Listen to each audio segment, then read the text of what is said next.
নমস্কার দর্শক বন্ধু, আশা করি সবাই ভালো আছেন। আজ বিষয় হলো মাঙ্গলিক দোষ ও কালসর্প দোষের কিছু জন্মছকের ক্যালকুলেশন জানাবো এবং তার কিছু প্রতিকার আছে। এবং অনেকের প্রশ্ন থাকে, ডেট অফ বার্থ নেই, আমি কিভাবে লটারি পাবো।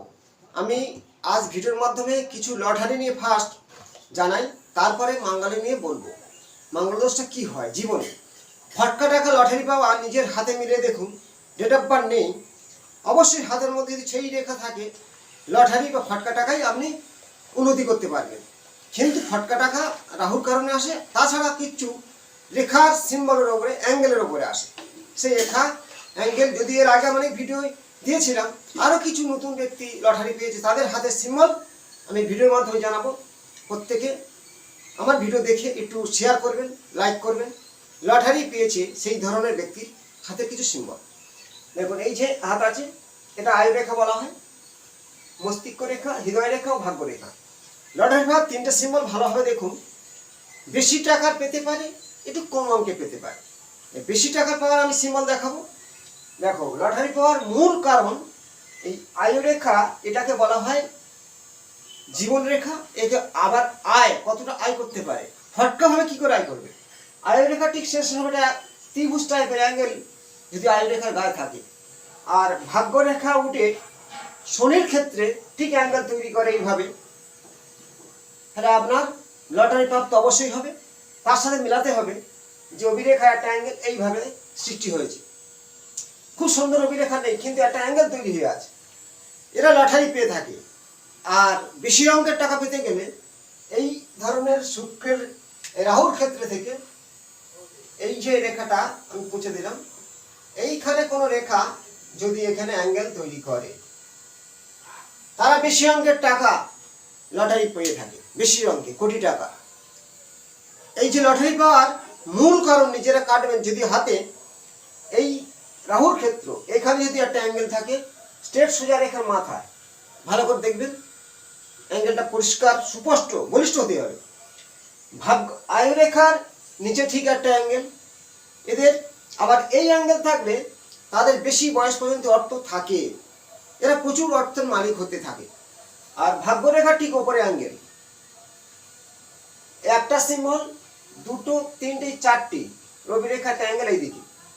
এই জাতকরা ফটকা টাকা হঠাৎ করে ধনী হয়ে যায়, ফটকা ভাবে টাকা পেয়ে। নিজের হাতে মিলে দেখুন।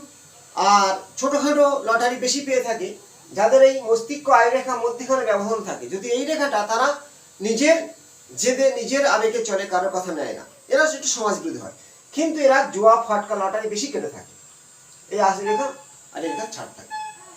হাত নিয়ে কিছু আমি জানালাম, লাইকটা শেয়ার করুন। মাঙ্গলিক বলতে কি বোঝায়?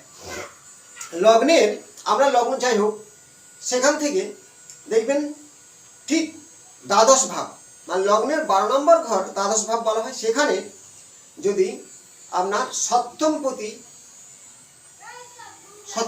গ্রহ দ্বাদশে বসে আছে, মঙ্গল যুক্ত হয়ে, যে কোনো গ্রহ মঙ্গল যুক্ত হয়ে আছে, বা দ্বাদশে মঙ্গল বসে আছে, আপনার যাই লগ্ন হোক 12 নম্বর ঘরটায় মঙ্গল আছে, বা লগ্নের সপ্তমে ঠিক রবি বসে আছে, 7 নম্বর ঘরটা, আমরা লগ্ন যেখানে খুশি হোক 7 নম্বর ঘরটায় রবি বসে আছে, এতে আপনার বিবাহ জীবনে সমস্যা আসবে।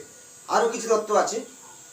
অষ্টম ঘরে মঙ্গল, সপ্তমে শনি, আর ষষ্ঠে যদি রাহু থাকে, পরপর 3টে পাপক গ্রহ।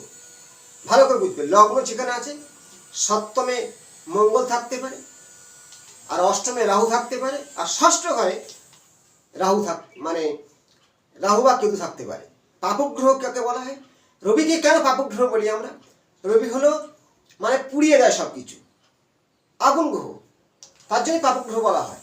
রবি যদি বিবাহ ঘরের সপ্তম ঘরে বিবাহ ঘর, অষ্টমে শনি, আর ষষ্ঠ ঘরটায় রাহু বা কেতু, এই তিনজন পরপর যদি আমার জন্মছকে 3টে পাপক গ্রহ থাকে পরপর, সপ্তম, অষ্টম, ষষ্ঠ, 6, 7, 8, ভালো করে দেখবেন, লগ্ন থেকে 6, 7, 8 3টে পাপক গ্রহ থাকলে আপনার এই মঙ্গল দোষটায় মারাত্মক জীবনে প্রবলভাবে অশান্তি সৃষ্টি করবে।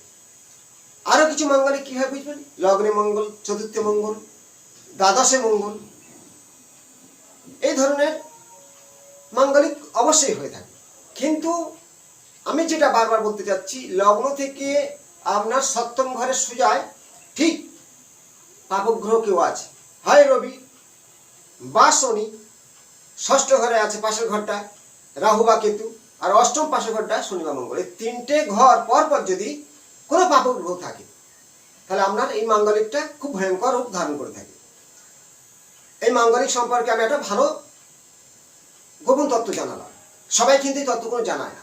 একটা 7-10 মাঙ্গলিক আমরা সবাই জানি, রাহু মঙ্গল মাঙ্গলিক, কিন্তু পূর্ণ মাঙ্গলিক, সত্যি মাঙ্গলিকটা বিপজ্জনক। লগ্নের সপ্তম, অষ্টম আর ষষ্ঠ এই তিনটে পর্ব পাপগ্রহ থাকবে, এই মাঙ্গলিক দোষটা বিপজ্জনক অবশ্যই।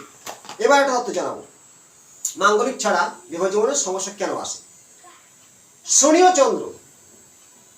ও চন্দ্র যদি আপনার ঠিক লগ্নে বসে থাকে, সে ব্যক্তি নিজেই শনি চন্দ্র যে কোনো ভাবে বসলে সমস্যা দেয়, কিন্তু লগ্নে থাকলে, সপ্তমে থাকলে এবং দ্বাদশে থাকলে শনি চন্দ্র। আরও কিছু তত্ত্ব, অনেকের ক্ষেত্রে মাঙ্গলিক নিয়ে ভয় পায়, কিছু কিছু মাঙ্গলিক ভয় পাওয়ার কারণ নেই, কিন্তু আমি যেটা বললাম, লগ্ন থেকে 6, 7, 8 তিনটে পাপগ্রহ থাকলে ভয় পেতেই হবে। একাধিক বিবাহযোগ, ডিভোর্স, আবার বিয়ে হয়েছে ডিভোর্স হয়নি, ঝুলছে, এই মাঙ্গলিকটা খুব খারাপ, সে জীবন করতে পারছে না। ঠিক লগ্নের সপ্তম, অষ্টম আর ষষ্ঠ এই পাপগ্রহগুলো এই সমস্যাগুলো দিয়ে থাকে। আর কালসর্প অনেক সময় মাঙ্গলিক মতোই কাজ করে। কেমন? লগ্নে ঠিক 5টা ঘর ফাঁকা, লগ্নে থেকে 5টা ঘর ফাঁকা, একদিক সব গ্রহগুলো পড়ে গেছে। এই কালসর্প আপনার জীবনে অনেকটা ঠিক দাম্পত্য জীবনটাকে নষ্ট করে দিয়ে থাকে। এই ধরনের তথ্য পেতে আমাকে উৎসাহ দিয়ে লাইক, শেয়ার, কমেন্ট করুন, ভিডিওগুলো শেয়ার করুন, আমি এই তথ্যগুলো জানাবো। এর থেকে মুক্তি পাওয়ার উপায় একটা ভালো জানাবো বলেছিলাম। দেখো, যাদের কালসর্প আছে, শিবকে রূপোর সাপ তৈরি করে দিন, শিবের আরাধনা করুন, হনুমান চালিসা পাঠ করুন। যাদের খুব কালসর্প আছে আর মাঙ্গলিক আছে, এই দুটো ক্রিয়া করুন। একমাত্র শিবতন্ত্রের ক্রিয়া গুরু বলা হয়। শিব হচ্ছে কি আমাদের মহাগুরু। অনেকে গুরু বলে, আজকাল গুরু কিন্তু দীক্ষা দিয়ে এইসব ভগ্নমি সত্যি। নিজেই সাধনা করুন, বাড়িতে শিবকে আরাধনা করুন, হনুমান চালিসা পাঠ করুন, আমরা কালসর্প মাঙ্গলিক কাটতে বাধ্য হবে। তার সঙ্গে কিছু আরো অন্য কি আছে, তন্ত্র কি আছে, জ্যোতিষশাস্ত্রে আছে, কিছু গ্রহরত্ন, মূল্যবান রত্ন ধারণ করতে হয়, সেই ছক অনুযায়ী আন্দাজি বললে হবে না, মঙ্গল দোষ ফলাপন্ন হবে না। দেখতে হবে সেই মঙ্গলের প্রভাবটা কোথায় আছে। নক্ষত্রের কানেকশন আরো গুরুত্বপূর্ণ। যদি শনি চন্দ্রের নক্ষত্রে, মঙ্গল রাহু নক্ষত্রে বা মঙ্গল শনি নক্ষত্রে ঠিক 6, 7, 8 ভাবে আছে, জীবনে অনেক ভয়ঙ্কর বিপদ আসতে পারে। এর থেকে সাবধান হওয়া অবশ্যই উচিত। ছোট একটা ক্রিয়া বললাম, ফের আমি রিপিট করব। শিবলিঙ্গের রূপোর সাপ দান করান, করিয়ে দিন, শিবের মন্ত্র জপ করুন এবং কালসর্প কাটবে। মাঙ্গলের জন্য হনুমান চালিসা নাগাতাক মানে এগুলার পাঠ করুন, হনুমানজিকে সাধনা করুন, সুদূর মঙ্গলবার দিন করে হনুমান মন্দির দিয়ে আসুন, লাড্ডু দিয়ে আসুন। পরবর্তী আরও কিছু ক্রিয়া আছে জানাবো। ভালো থাকবেন, নমস্কার।